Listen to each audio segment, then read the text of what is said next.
Bonjour les saxophonistes, bonjour à tous, bienvenue sur cette chaîne YouTube, je suis Stéphane Collin. Tout d'abord, merci beaucoup à vous de faire vivre cette chaîne, de commenter, de participer et d'être fidèle à ses contenus. Aujourd'hui, je vais vous parler du saxophoniste David Sanborn.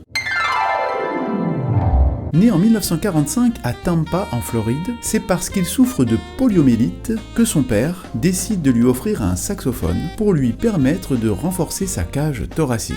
Il commence sa carrière avec le chanteur de blues Paul Butterfield, avec lequel il va développer ce son si particulier qui le rendra célèbre plus tard dans les années 80. Un son très timbré, immédiatement identifiable, à l'instar de la musique électrique des années 60-70, en utilisant également les notes suraiguës que l'on nomme également altissimo. Un vibrato et un growl particuliers sont aussi sa marque de fabrique sonore. Au milieu des années 70, il intègre la scène fusion avec le groupe des Brecker Brothers. Très bon technicien, musicien précis, il sera avec Michael Brecker le musicien de studio par excellence. Certainement un des plus demandés depuis le début des années 70. Gil Evans, James Brown, Stevie Wonder, Al Jarreau, George Benson, David Bowie, les Eagles, les Rolling Stones, Toto, Eric Clapton, Roger Waters, Sting, Phil Collins, des films comme L'Arme Fatale, où l'on reconnaît ce cri d'alto si caractéristique du saxophone dans la musique pop de ces années-là. En 1980 sort le mythique Hideaway,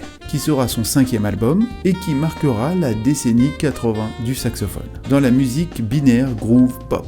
Marcus Miller qui slap à la basse, Steve Gadd et ses grooves au fond du temps, Don Grolnick au clavier et Tom Scott au saxophone ténor. On arrive à la quintessence du groove de ces années 80 qui marqueront le son du saxophone pour plusieurs années dans cette musique dite commerciale. Certainement un des saxophonistes les plus imités dans ce style. On lui doit, je pense, de nombreuses vocations, 6 Grammy Awards, 26 albums en leader à ce jour, environ plus de 200 participations sur des albums en tant que sideman. On aime ou pas David Sanborn, mais on ne peut être qu'admiratif pour sa capacité de travail, tant au niveau de la production que de son ouverture d'esprit. Si cette minute saxophone vous a plu, n'hésitez pas à cliquer sur le pouce, à vous abonner et surtout activer la petite cloche de notification. N'hésitez pas non plus à commenter, me laisser des messages, j'y répondrai avec plaisir.